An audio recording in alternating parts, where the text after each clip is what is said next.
British Advanced Pain Clinic, Noppimayam Surgery Duram. For appointments 9155515563.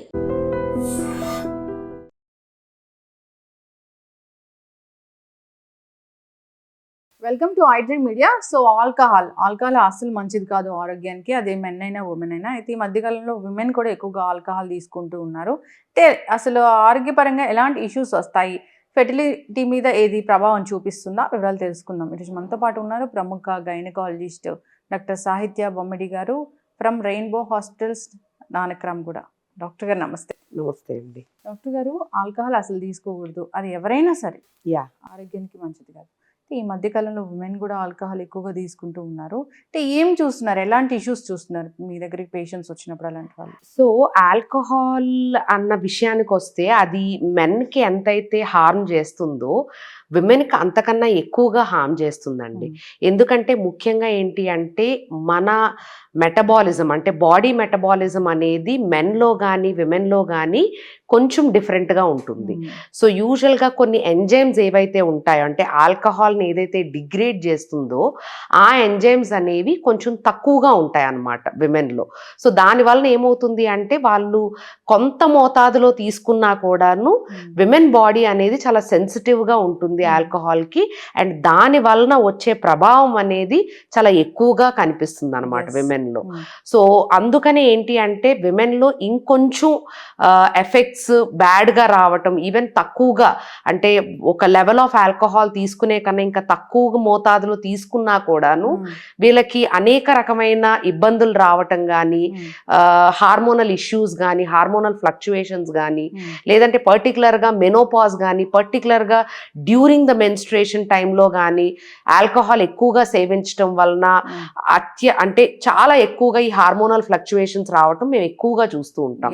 దాని వలన periods లో ఇబ్బందులు పడటము, మెనోపాజల్ సిమ్టమ్స్ చాలా ఎక్కువగా కనిపించటము, క్రేవింగ్స్ ఉండటము, ఇవన్నీ కూడా చాలా ఎక్కువగా చూస్తూ ఉంటాం అన్నమాట. అంటే తొందరగా రావడం కూడా జరుగుతుందా? ఎస్. కొంతమందికి ఏంటి అంటే అది లైక్ క్రానిక్ ఆల్కహాలిజం అది ఉండే వాళ్ళకి కొంచెం ఎర్లీగా మెనోపాజ్ రావటం, లేదంటే లేట్ గా మెనోపాజ్ రావటం. అంటే మనకు కొన్ని స్టడీస్ లో కూడా కొన్ని క్యాన్సర్స్ కు దారి తీస్తుంది అన్నట్టు, అంటే ముఖ్యంగా బ్రెస్ట్ క్యాన్సర్ లాంటివి కూడా దారి తీస్తుంది అన్నట్టు ఆల్కహాల్ వలన మనం చాలా రీసెర్చెస్ కూడా చెప్తున్నాయి.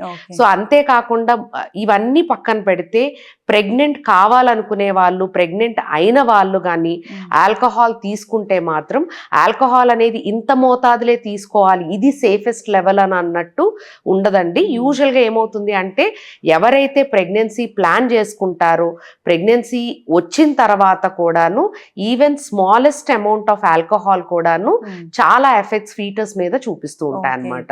సో దాన్నే మనం ఫీటల్ ఆల్కహాల్ స్పెక్ట్రమ్ డిజార్డర్ అని అంటాము. సో ముఖ్యంగా ఎవరైతే అంటే young women who are planning for pregnancy, ఎవరైతే ప్రెగ్నెన్సీ ప్లాన్ చేసుకుందామని అనుకుంటారో వాళ్ళు అట్లీస్ట్ ఒక 3 నుంచి 6 నెలల ముందు నుంచి కూడాను ఈ ఆల్కహాల్ సేవించడం అనేది ఆపేయాల్సి ఉంటుంది. చాలా మంది ఉమెన్ మనం చూస్తాము ప్రెగ్నెన్సీలో కూడా తీసుకుంటూ ఉంటారు. అప్పుడు ఎలాంటి అంటే ఇప్పుడు మీరు చెప్పినట్లుగా ఫీటస్ మీద ఇంకా ఎలాంటి ప్రభావం చూపిస్తుంది, ఎలాంటి బేబీస్ అనేది వస్తారు? సో యూజువల్గా ఏంటి అంటే ఆల్కహాల్ కొంత మోతాదులో తీసుకున్నా కూడా అంటే దానికంటూ సేఫెస్ట్ లిమిట్ అంటూ ఏది లేదండి. ఈవెన్ చిన్న అంటే ఒక 20-30 ml తీసుకున్నా కూడాను డెఫినెట్గా అది చాలా ఎఫెక్ట్ ప్రెగ్నెన్సీలో కనిపిస్తుంది. సో బేబీకి అనామలీస్ రావటము, ఫేషియల్ డిస్మార్ఫిక్ ఫీచర్స్ రావటము, ఫేషియల్ అబ్నార్మాలిటీస్ ఉండటము, అంతేకాకుండా లివర్ మీద, హార్ట్ మీద చాలా ఎక్కువగా ప్రభావం చూపించడం అనేది చూస్తూ ఉంటాం. సో వాళ్ళు ఉండే ఫేజెస్ అంటే ఆల్కహాలిజం తీసుకునే ఆడవాళ్ళల్లో వచ్చే పిల్లల్లో ముఖ్యంగా ఏంటి అంటే mental disabilities, mental abnormalities and ముఖ్యంగా ఫేషియల్ అబ్నార్మాలిటీస్ అనేది ఎక్కువగా చూస్తూ ఉంటాం అన్నమాట.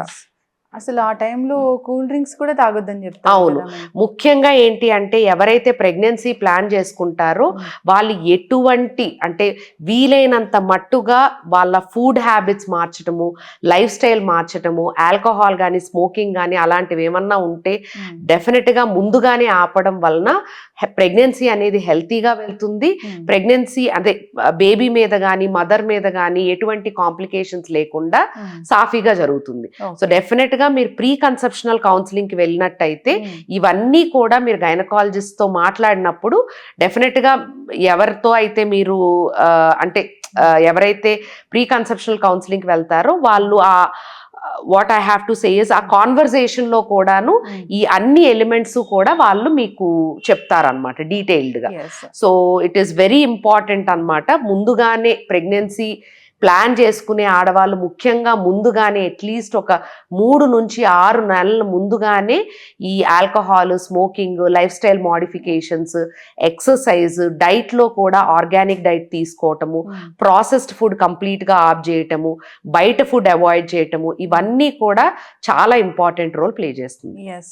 మామూలుగా ఆల్కహాల్ తీసుకునే వాళ్ళైనా తీసుకోని వాళ్ళైనా కానీ ప్రెగ్నెన్సీ ప్లాన్ చేసుకోవాలంటే ముందుగానే డాక్టర్ని సంప్రదించడం అవసరమా? కౌన్సిలింగ్ తీసుకోవడం అవసరమా? చాలా చాలా ఇంపార్టెంట్ అండి.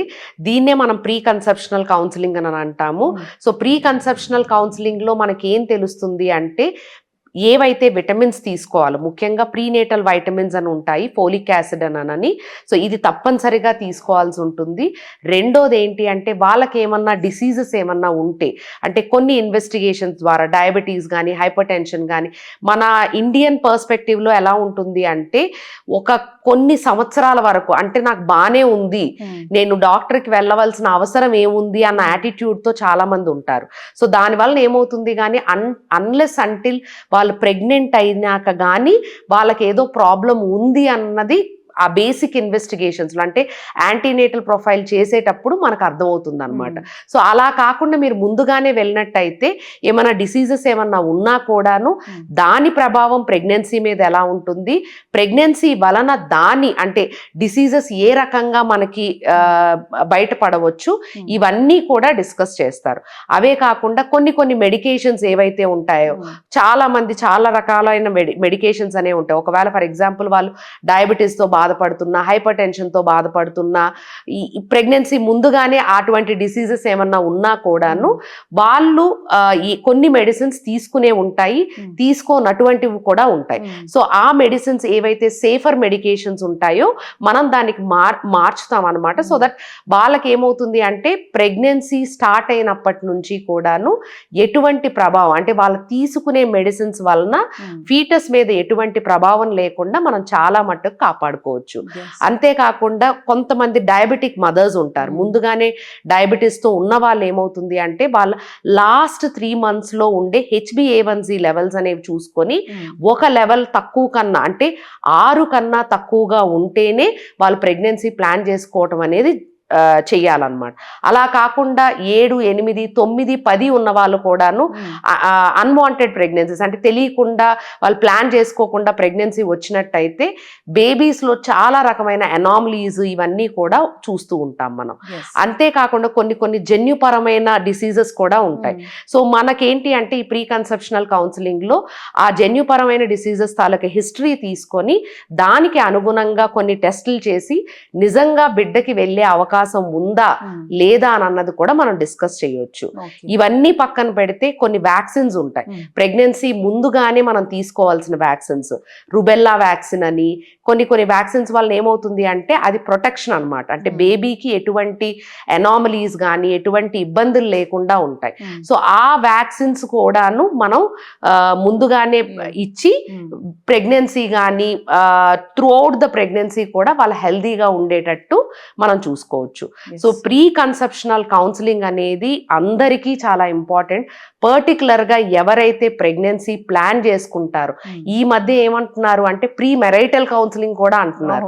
అంటే మ్యారేజ్ ముందే వాళ్ళు ఒక గైనకాలజిస్ట్ని కానీ లేకపోతే ఫిజిషియన్ కానీ మీట్ అవ్వటం వల్ల ఏమవుతుంది అంటే వాళ్ళకి ఎటువంటి డిసీజెస్ ఉన్నాయి, వాళ్ళ బ్లడ్ గ్రూప్స్ ఏంటి, వాటి వలన ఫ్యూచర్ ప్రెగ్నెన్సీస్ ఎలా ఉంటాయి, ఇవన్నీ కూడా వాళ్ళు డిస్కస్ చేసుకోవటం వలన హెల్దీ అంటే ఇప్పుడు healthy couples, healthy family will lead to healthy country. Okay, so అదే విధంగా హెల్దీ సొసైటీ. సో ఇవన్నీ మనం ఫ్యామిలీ నుంచే కనుక మనం అది అలవర్చుకుంటే మనకి ఫ్యూచర్లో మనకి బెటర్ సొసైటీ అనేది డెఫినెట్గా మనం ఏర్పరచుకోవచ్చు. అయితే మనం మీరు చెప్పినట్లుగా ఇప్పుడు ఒకవేళ సేమ్ బ్లడ్ గ్రూప్ ఉంది వైఫ్ అండ్ హస్బెండ్కి, అంటే ఏమైనా కాంప్లికేషన్స్ వచ్చే అవకాశం ఉంటుందా babies కి? సేమ్ బ్లడ్ గ్రూప్ వలన ఏమీ ఇబ్బంది ఉండదండి. మనకి బ్లడ్ గ్రూప్లో 2 రకాలు ఉంటాయి. ఒకటి బ్లడ్ గ్రూపింగ్, ఇంకొకటి ఆర్హెచ్ టైపింగ్ అని ఉంటుంది. సో బ్లడ్ గ్రూప్లో మనకి A B and O blood groups అనేవి ఉంటాయి. ఆర్హెచ్ టైపింగ్లో నెగిటివ్ అండ్ పాజిటివ్ అనేది ఉంటుంది. ఒకవేళ ఆడవాళ్ళు గనక నెగిటివ్ బ్లడ్ గ్రూప్ ఉండి మగవాళ్ళు గనక పాజిటివ్ బ్లడ్ గ్రూప్ గనక ఉంది అని అంటే కొన్ని అంటే haemolytic diseases in new born అనేది చూస్తాం. అంటే ఈ కలయికల వలన అంటే బేబీకి పాజిటివ్ బ్లడ్ గ్రూప్ కానీ నెగిటివ్ బ్లడ్ గ్రూప్ కానీ ఉండవచ్చు. అంటే ప్రెగ్నెన్సీ వచ్చినాక అనమాట. సో మనకి బేబీ బ్లడ్ గ్రూప్ తెలియదు గనక మనం ఏం చేస్తాము అంటే యాంటీబాడీస్ అంటే వేరే రకమైన బ్లడ్ గ్రూప్ గనక అంటే యూజువల్గా ఏమవుతుంది అంటే ప్రెగ్నెన్సీలో బేబీ బ్లడ్ మదర్ బ్లడ్ అనేది కలయిక అనేది జరుగుతుంది. సో బేబీ బ్లడ్ గ్రూప్ గనక పాజిటివ్ ఉండి మదర్ బ్లడ్ గ్రూప్ గనక నెగిటివ్ అయినట్టయితే యూజువల్గా ఈ పాజిటివ్ బ్లడ్ అనేది మదర్ బ్లడ్లోకి వెళ్ళి చిన్న మోతాదులోనన్నా వెళ్ళినట్టయినా కూడాను దానికి అగెయిన్స్ట్గా మన బాడీ అంటే మదర్స్ బాడీ అనేది యాంటీబాడీస్ డెవలప్ చేస్తాయి అన్నమాట. సో మనకి రోగ నిరోధక శక్తి ఎలా అయితే ఉంటుందో మన ఫీటస్ని మనమే బయటికి పంపించే అవకాశం అనేది ఉంటుంది. ఫర్ ఎగ్జాంపుల్ అది మనం ట్రీట్ చేయకుండా ఉంటే. సో నెగిటివ్ బ్లడ్ గ్రూప్ ఉన్న వాళ్ళు తప్పనిసరిగా కూడాను యాంటీబాడీస్ ఉన్నాయా లేదా అన్నది తెలుసుకొని దానికి తగినటువంటి మెడిసిన్స్ ఇంజెక్షన్స్ అనేవి ప్రెగ్నెన్సీలోని ప్రెగ్నెన్సీ తర్వాత కూడాను ఒకవేళ బ్లడ్ గ్రూప్ కనుక పాజిటివ్ అని ధృవీకరించిన తర్వాత మనం ఈ ఇంజెక్షన్స్ అనేది ఇస్తామన్నమాట. సో దీని వలన ఏంటి ఉపయోగం అని అంటే ఫ్యూచర్లో నెక్స్ట్ ప్రెగ్నెన్సీలో ఎటువంటి కాంప్లికేషన్స్ లేకుండా మనం కాపాడుకోవచ్చు. ముఖ్యంగా ఏమవుతుంది అంటే ఈ నెగిటివ్ పాజిటివ్ బ్లడ్ గ్రూప్ వలన బేబీకి ఎనీమియా రావటము, నీరు చేరటము, ఎడీమా అంటే స్కాల్ప్ ఎడీమా, బాడీ తాలూకా నీరు చేరటం వలన ఏమవుతుంది అంటే బిడ్డ చాలా మందంగా పెరిగి ఇంకా ఇబ్బందులు అంటే సడన్ గా బేబీకి ఏమన్నా ఇష్యూస్ రావటం, ఇవన్నీ ఎర్లీగా టెర్మినేట్ చేయటం, ఇవన్నీ చాలా ఇష్యూస్ ఉంటాయి అన్నమాట. సో డెఫినెట్ గా మదర్ బ్లడ్ గ్రూప్ కనుక నెగిటివ్ ఉండి హస్బెండ్ బ్లడ్ గ్రూప్ కనుక పాజిటివ్ ఉంటే మీరు గైనకాలజిస్ట్ని ఇమీడియట్గా సంప్రదించడం వలన యాంటీనేటల్ పీరియడ్లోనే కొన్ని ఇన్వెస్టిగేషన్స్ అవి చేసి మీకు తగినటువంటి ఇంజెక్షన్స్ అది ఇచ్చి ఫ్యూచర్లో నెక్స్ట్ ప్రెగ్నెన్సీలో ఎటువంటి కాంప్లికేషన్స్ లేకుండా చూసుకుంటాం. ఎస్, ఖచ్చితంగా మ్యామ్, చాలా చక్కగా చెప్పారు. Pre marital counselling. So counselling అంటే ఇప్పుడు ఫ్యామిలీ కౌన్సిలర్స్ దగ్గరికి అట్లా వెళ్ళడం కాదు, డాక్టర్స్ దగ్గరికి వెళ్ళాలి హెల్త్ చెకప్స్ కోసము. ఒకవేళ ఎలాంటి కండిషన్స్ ఉంటే వీళ్ళిద్దరికి పెళ్లి వద్దు అని చెప్పే అవకాశం ఉంటుంది? టు బి ఫ్రాంక్లీ స్పీకింగ్ అంటే పెళ్లి వద్దు అని చెప్పే అవకాశం మాకు ఉండదు డెఫినెట్ గా. బట్ ఏమవుతుంది అంటే when you are selecting a partner, ముఖ్యంగా అంటే పార్ట్నర్ని సెలెక్ట్ చేసుకోవాలి అంటే ఇందులో emotional, physical, mental well being కూడా చాలా ఉంటుంది. అవన్నీ కూడా కలవటం ఒక ఎత్తు అయితే హెల్త్ పరంగా కూడా కలవటం అనేది చాలా ఇంపార్టెంట్. అంటే హెల్దీగా కపుల్ ఉండటం అనేది చాలా చాలా ఇంపార్టెంట్. సో దానికోసం ఏమవుతుంది అంటే ఈ మధ్య కాలంలో చాలా అంటే అది మన సొసైటీ నార్మ్స్ వలన కానివ్వండి, లేదంటే వెస్ట్రన్ కల్చర్ మన దానిలోకి రావటం వలన కానివ్వండి, sexually transmitted diseases, pre marital sexual intercourses ఇవన్నీ ఎక్కువగా ఉండటం వలన కూడాను it is better to have a STD screening ముఖ్యంగా. సో ఎస్టీడీ స్క్రీనింగ్ లాంటిది చేసుకోవటము. రెండోది ఏంటి అంటే ఏమన్నా ఎటువంటి బ్లడ్ గ్రూప్స్ నేను చెప్పినట్టు ఏంటి అంటే పాజిటివా నెగిటివా బ్లడ్ గ్రూప్స్ లాంటివి చేసుకోవటము. అంతేకాకుండా డయాబెటీస్ కానీ హైపర్ టెన్షన్ కానీ ప్రెగ్నెన్సీ అదే పెళ్ళి కాక ముందే గనక మనకు అవన్నీ తెలిసినట్టయితే అది మనసు పరంగా వాళ్ళు కలిసినట్టయితే ఇవేమీ పెద్ద అడ్డంకులు కాదండి. బట్ ఏమవుతుంది అంటే that will keep there bond much stronger after that. So అందుకని ఏంటి అంటే ఎప్పుడైనా సరే ప్రీమెరైటల్ కౌన్సిలింగ్కి వెళ్ళటం చాలా చాలా ఇంపార్టెంట్. ఇవన్నీ ఒక పక్కన పెడితే జన్యుపరమైన డిసీజెస్ కూడాను చాలా మంది ఫ్యామిలీస్లో జరుగుతూ ఉంటాయి అన్నమాట. సో కొన్ని హీమోగ్లోబినోపతీస్, థాలసీమియాస్, సికిల్ సెల్ ఎనీమియాస్, అదే కాకుండా ఆటోజోమల్ డామినెంట్ డిసీజెస్ అని, రెసిసివ్ డిసీజెస్ అని, ఎక్స్ లింక్డ్ డిసీజెస్ అని, వై లింక్డ్ డిసీజెస్ అని, ఇలా చాలా సెక్స్ లింక్డ్ క్రోమోజోమ్స్ అని. సో ఇలా ఈ రకంగా ట్రాన్స్మిట్ అయ్యే డిసీజెస్ అనేవి చాలా ఉంటాయి. సో ఇందులో ఏమన్నా హిస్టరీ పరంగా ఏమన్నా ఉందా, లేదు అంటే ఏమన్నా సిమ్టమ్స్ పరంగా ఏమన్నా జన్యుపరమైన డిసీజెస్ ఏమన్నా ఉన్నాయా, ఇవన్నీ తెలుసుకోవటం వలన ఏమవుతుంది అంటే ఫ్యూచర్ జనరేషన్ అనేది మనం హెల్దీ జనరేషన్గా మనం చేసుకోవచ్చు, and which in turn gives the healthy society. So that is the only reason why we recommend couple గనక వచ్చినట్టయితే ప్రీ మెరైటల్ కౌన్సిలింగే, అంటే మ్యారేజ్ చేసుకునే ముందే ఒక కౌన్సిలింగ్ అనేది తీసుకోవటం వలన బెటర్ సొసైటీ అనేది మనం బిల్డ్ చేసుకోవచ్చు అన్నమాట. ఇప్పుడు డాక్టర్స్ ఇలా చెప్తున్నారు, ఒకప్పుడు జనరల్ గానే ఒక నానుడు ఉండేది, అటేడు తరాలు ఇటేడు తరాలు చూడాలని. అంటే అది జనరలైజ్ చేసి ఎందుకు చెప్పారు అంటే అన్ని చూస్తారు, హెల్త్ ఇష్యూస్ ఏమైనా ఉంటాయా, జెనెటికల్ గా ఏమైనా ఉంటుందా అట్లాగా.